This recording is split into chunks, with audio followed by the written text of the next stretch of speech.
everybody, and welcome back to the KK Zone. As always, I am Kara Kaufman, your host, here with great news. It is Sunday, May 2nd, and the Yankees have just completed a 3-game sweep of the Detroit Tigers. Yay! This is fantastic. So if you listen to my chat with Jay, and if you haven't, you should, it was really interesting, you will know the Tigers are, rebuilding. So yeah, they're not going to be good this year. There are some exciting young players, but ultimately they are a team the Yankees ought to beat, and guess what? They did. So yeah, can we take everything away from the fact that all the pitching stats against the Tigers were A+? Probably not, but can we take away the fact that the team did what they were supposed to do and won some games? Yes, we can. So the biggest news of all is that puts the Yankees at an even 500 record. Whew, that is step one. Obviously, that's not where they want to end, but that is a good beginning. And the other good news is it being the beginning of May and still pretty early, even this fairly rough start in the first month of the year didn't put them too far behind. As I record this on Sunday evening, they're only 2.5 games behind the Red Sox, which puts them squarely in third place, but also 2.5 games is nothing when there are still so many games left to play. But the sweep, this was exciting, this was great. Let's get to it and recap these games. I recapped the first two last night because I wasn't sure what would happen today, and I thought it'd be fun to catch me on an excited high, but I'm even more excited now. So anyway, let's get back and see what happened in Friday and Saturday's games right here. Hi everybody, and happy Saturday. I am coming at you right after the Yankees just took the second of the first 2 games of this set against the Tigers, and I want to do a quick recap of these first 2 games right now while it is still fresh in my mind and while I am still happy about it. Yay! All right, let's do this. 3 minutes on the clock. Ready, set, go. All right, Friday night, and it was a bash in the Bronx. I mean that quite literally. The Yankees win 10-0. This is the kind of game we love to see. Not enough yet this season, but hopefully more coming. Garrett Cole made the start, and he doesn't need 10 runs of support, but he sure did get them. He was brilliant. He looked like he was on a mission. He wants to strike out everybody, and he did strike out 12 people in 6 innings, so he came pretty close. He only didn't last longer because it was a blowout already in the 7th, and the Yankees decided to save those bullets for a different day. I don't think Garrett was too happy, but anyway, great. He did great. And then the Bats did their part, led by Aaron Judge, our hero. We love Aaron Judge. He sat for a day in most of the second game. We were a little worried. Came back in. What does he do? Home run. And then second home run, which was a grand slam. So casual 5 RBI night for Aaron Judge. He looked locked in. He had 3 hits overall. Fantastic. Good work. Speaking of hits, Giancarlo Stanton he is seeing it like a beach ball, as they say. He had 3 hits in Friday night's game, so he is out now with that. He's had 3 hits in 3 straight games for the first time ever in his entire career. Wow! So good on G, he looked really good. And one last note there is Wandy Peralta, newest Yankee, made his Yankee debut. It was uneventful, 1 inning, 3 up, 3 down with a strikeout. Nice job, Wandy. Didn't matter though, because the Yankees won 10-0, so bullpen had a pretty easy task. Moving on to Saturday, Yankees won again. It was 6-4. It was a little closer than it should have been because they led 6-1 at one point. It sure did look like they were dominating. Jameson Taillon had a very good start, probably his best one yet, I would say. He had really good control. He struck out 8 guys in his 5 innings. He lasted 5, he got the win. This is huge. Jameson Taillon's first win for 2 calendar years. His last one was on May 1st of 2019. So for a guy who's been on the comeback trail for a while, this has to feel super good for him. I know the Yankees gave him the fighter belt to give the player of the game, so well-deserved by JMO. Really good work there. The bullpen came close to making it interesting there. Justin Wilson did not have his stuff today, so that was what brought the Tigers within striking distance. Chad Green also gave up a homer, though other than that, he looked really good. But the Yankees did hold on. Aroldis Chapman continues to look unhittable. His strikeout rate as of right now is 68.8%. That is disturbingly good. So no stress in the 9th, and the Yankees end up holding on for the win. On offense, Kluber, Torres, and Aaron Judge drove in all 6 runs. And is allowed 2 out hitting. Yankees didn't hit a homer on Saturday, but they got with men on base, they got some balls through into the outfield for Glaber, for Judge. Couldn't be better. Judge had 3 hits today, which means Yankee DHs, because he was DHing today, have had 3 hits in 4 straight games. That's so good. Everyone's doing great. Today was also a little bit of a hashtag wheels game. People were hustling. Everyone was busting it down the line to first base, which we'd love to see. DJ LeMahieu stole a base. Gleyber Torres tried to get to second on a pass ball that didn't quite happen. But in any case, they're clearly trying to make things happen on the bases to get more wins. That is time. But Yankees win 2 in this series so far. Yeah, they were fun. And now I shall recap Sunday's game. I have a minute and a half on the clock for myself, and let's see how I do. All right, ready, set, go. Sunday afternoon, Yankees trying to complete the sweep of the Tigers in the Bronx, and you know what they did? This was a great game. The final score was 2-0. So the first and last story here is Corey Kluber. Starting for the Yankees, he had by far his best start in pinstripes, and it was, I wrote down, jaw-dropping. So Corey Kluber, as we know, had kind of an uneven start to the year. He was pretty good, though, in his last start against the Orioles, and today he put it all together, 8 scoreless innings with 10 strikeouts. Woo! He, as John Sterling likes to say, he had the ball on a string.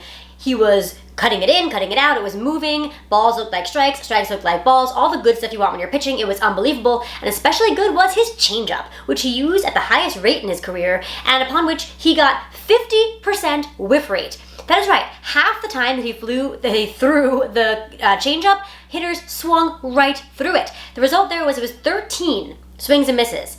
His previous career high was 7. He doubled his swings and misses. Granted, he also threw it more times, but it was absolutely unhittable today. He had hitters all off balance. He looked phenomenal. Also, 8 innings is the longest start by a Yankee start of this season, so if you had Corey Kluber being the first one to complete 8 innings in your bingo card, congratulations.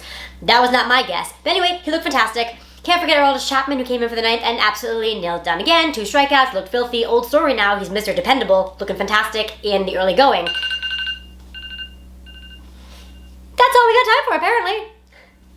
Okay, so all I did was talk about Corey Kluber there, but you know what? That was it. That was the main story. Yankees only scored 2 runs. They scored them in the early innings. No one scored after the 3rd inning. In fact, I think there was like 1 base runner after the 3rd inning for both teams combined. So I think that was actually a pretty good recap. I was just talking about Kluber. So I stand by that 90-second recap. Corey Kluber definitely earned it today. He was fantastic. The only other notes that I had written down here were the time of the game today. It was only 2 hours and 14 minutes. That's really short. In fact, it's the shortest game the Yankees have played in 2 full calendar years.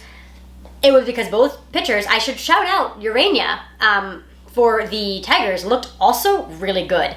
The runs that were allowed were on a Higashioka double and a Gardner sac fly, which almost made it out of the park, but didn't quite. So really, he was shut down as well. The Yankees were fortunate they got such a great pitching performance from Kluber because they needed it to win. But they got that performance, and win they did. Yay! So that was all good news, but of course there always has to be a little bit of bad news, and unfortunately for that, I must turn to the whiteboard of doom. Well, you know I hate to be the bearer of bad news, but unfortunately today I am. This 33 was fun while it lasted, but that is now gone. And we are back down to 0. Womp womp. What happened? Darren O'Day, rotator cuff strain. It was announced on Saturday, but retroactive to Friday. So it's 10-day IL stint for him. I imagine it'll be somewhat longer than 10 days, though, since they say he's got to totally take a break from touching a ball until his shoulder feels better. So, gosh, sorry, Darren. I hope you feel better real soon. And, yeah, Darren O'Day going down is not great. The Yankees bullpen has been so good. Let me take this moment actually to point out that Yankees pitching in general has been so good. In fact, the Yankees pitchers as a whole have the lowest earned run average in the American League as of right now, which is empirically extremely good and kind of not what you'd expect. You would think they seem to be winning with offense, which they aren't really, minus that 10-0 drubbing, which was a great one to see. But beyond that, the pitching has really been what's kept them in it. As the offense has struggled, pitching has kept them in pretty much every single game. And that is really nice to see. So O'Day going down is not great. That being said, they obviously have arms that can cover. And Michael King, hey, the good news is, Michael King, who I was annoyed went down when he deserved to stay in the majors, gets to come back. That said, the Yankees will certainly miss O'Day. The rotator cuff strain in his throwing shoulder obviously is not good. It's going to take a while before he can throw a ball again. They're going to take it real slow and be careful with him. Yeah, you don't like to see that. I really have no idea when he'll be back. In the meantime, pitching has been good enough that I feel like it's a bad loss, but not as bad a loss as a bat would be right now in this, frankly, still not quite clicking offense. And then the good news, though, from the injury side of things, is that Zach Britton apparently is looking really good in his slow rehab process. Additionally, Luke Voigt has started taking some swings, live batting practice, and he's going to start playing in games at the alternate site this coming week, I believe, which is fantastic. Closer to returning. And we all forgot about Luis Severino. Maybe you didn't, but I kind of did, even though I love him because he's just been hurt for so long. But he is also progressing as expected in his rehab. Reports are he feels great, he looks great. I mean, won't mean anything until we see him back on a major league mound, but it seems like it's approaching. So, while the Darren O'Day injury is not good news, the rest of the invalid core seems to be slowly making their way back, for which we say, yay! Now, this is just a random nugget. I'm not going to talk as much about Garrett Cole this week as I have in previous weeks, even though he was unbelievable in that one start he made. But here's something that, props to Katie Sharp for this little tidbit. He's the only player in Major League history with 3 straight games of 10 or more strikeouts, 0 walks, and 5 or fewer hits. You want dominance? Hi, that is dominance. Every time I watch him pitch, I'm just like, oh my God, we're so lucky to have this guy on our team. He's so good. So that's been fun. And I thank you for that stat. I love it. It just quantifies something that you just watch and you feel, which is he is on fire right now and looks really dominant. You love to see it. One last thing I want to say about this Yankees-Tigers series before moving on is, yeah, the Tigers are a bit of a struggle. We watched them make some bad errors, sloppy play. We watched the offense strike out 5 million times, which is somewhat to do with Yankees pitching, as well as the youth of the hitters. And, it just overall hasn't looked super great for them. Their bullpen, an issue. But Jeimer Candelario looked pretty good.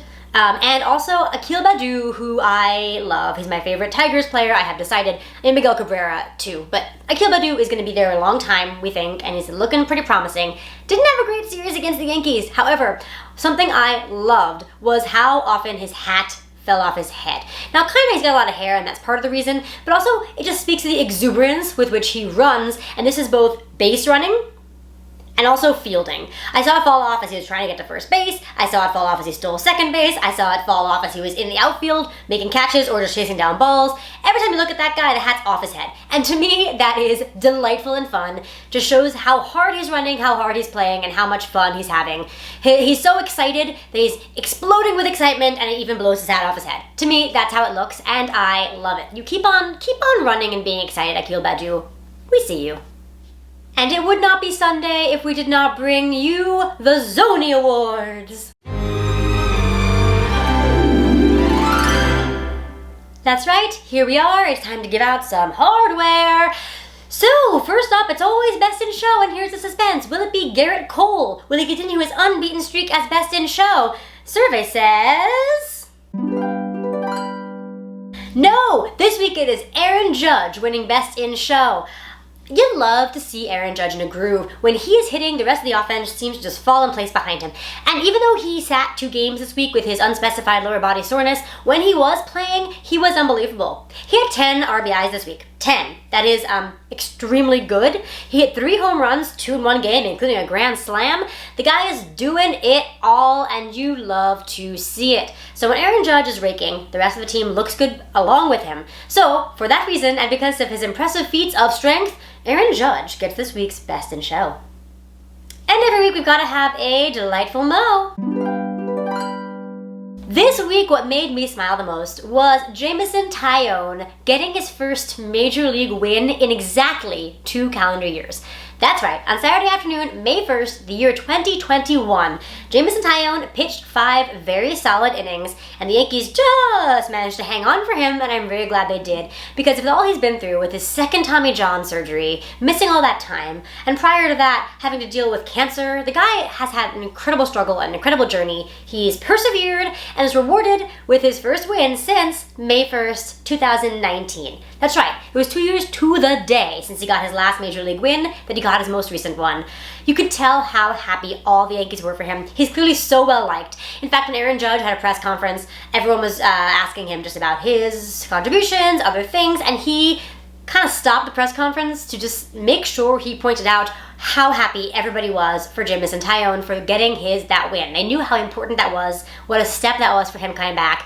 The Yankees give out this championship wrestler belt to the player of the game as decided by the players, and Taillon got the belt that day, and I don't know, they asked what he said in his acceptance speech, and he said he kind of didn't remember. It was so emotional for him, but he was just thrilled and thanked everyone, and he seems like, by all accounts, a super great teammate. And if he can be the pitcher we're seeing him begin to be, then what a great ad. And in any case, seeing him get that win after so long without being able to pitch, heartwarming, wonderful. That's my delightful moment for this week. This week we are giving out the Joy of LaJoy Award. And this is named after Nap LaJoy, who hit .426 in the year 1901. Long time ago, but very impressive number that no one has since matched. This week, one Yankee hit 500. 500! It was Giancarlo Stanton, and he gets this week's Joy of LaJoy Award for going 13 out of 26, literally getting a hit in half his at-bats. That is insane. It was actually mostly singles for him, but he's hitting the ball so hard that pretty much everything goes through. I watched a ball go through a third baseman the other day, just like, he was there, but he couldn't catch it, because that thing was coming off the bat at 120. Terrifying, I want no part of that. But for Giancarlo Stanton, an excellent sign that he's seeing the ball well enough to put a good enough swing on it to get it out with that kind of exit velocity, which, you know what? It's not everything, but it does lead to more hits, because sometimes when the ball's hit that hard, you can't field it. So, congratulations to Giancarlo Stanton for his ridiculous batting average this week, and he wins the Joy of LaJoy Award this week. Going to the Wayback Machine, we've got an award for Most Vintage.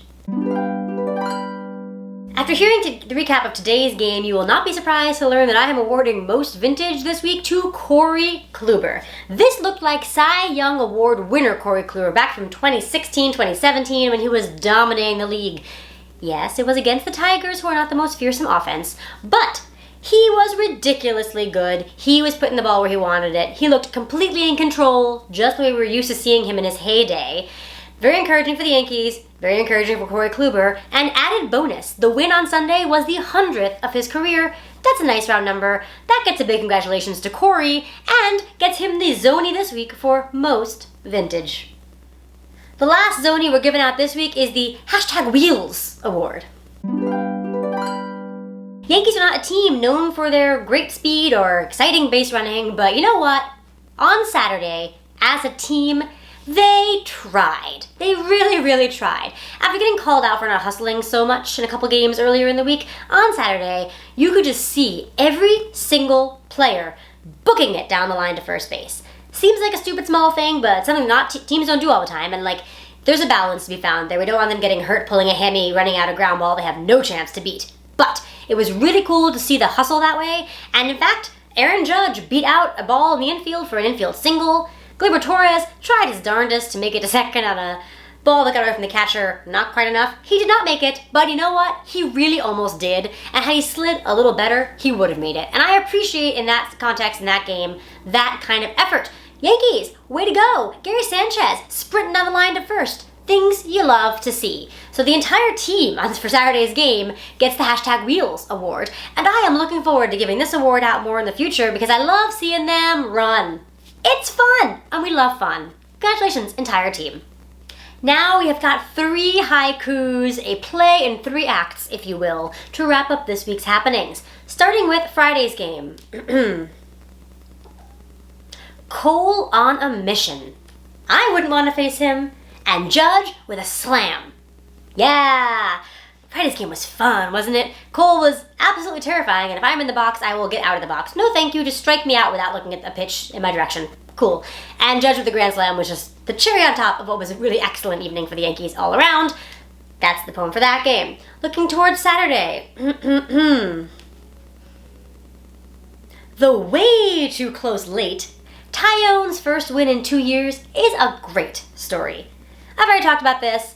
Couldn't be happier for the guy. That was really nice to watch. A nice middle of the series happy moment for all. And then to conclude for Sunday's game. Wow, vintage Kluber. You don't need too much offense when you shut them out. Yes, all about the pitching. Forget about the bad offense for a day. Just give it to Corey Kluber, tip your cap to the other guy saying, nice enough job, but we did enough to get it done. This was a very satisfying series. Yankees went 5-2 this week, which they kind of should have gone 6-1, considering that last game against the Orioles was a real letdown. They could have won that one. But you know what? 5-2 is good. They split with the Orioles. They swept the Tigers. Good stuff going forward. And you know what? The Yankees are actually undefeated in the month of May. 2-0 in the month. We love that. Which brings us to the quote that will sing us out into the evening, into the lovely, well-deserved day off, before we get back to it with a crazy Houston series. I think it's going to be bonkers. We'll have to stay tuned and see what happens there. But in the meantime, to sing us off, it is Alan J. Lerner with this dandy from Camelot. Tra-la, it's May, the lusty month of May. Yankees love May so far. They haven't lost yet this month. Will that continue? Who knows? Could continue. Hope it does. But in the meantime, the weather is turning beautiful outside. It feels like you want to just go sit at a ball game. Hopefully for the Yankees, it feels like you just want to play a ball game and win a ball game. You know what? They did that this week. I hope they do it next week. We'll have to see what kind of crazy hijinks the Astros series brings, both on the field and in the stands. I imagine Yankees fans are going to let the Astros hear it. The first time seeing them since that whole extent of the scandal was revealed over the offseason before last season, a season in which the Yankees didn't play Houston. So this should be an interesting one. I hope you join me next week as I dissect what goes on as it goes on. So we look forward optimistically after a really good week in Yankees land. Until the next time, as always, go Yanks!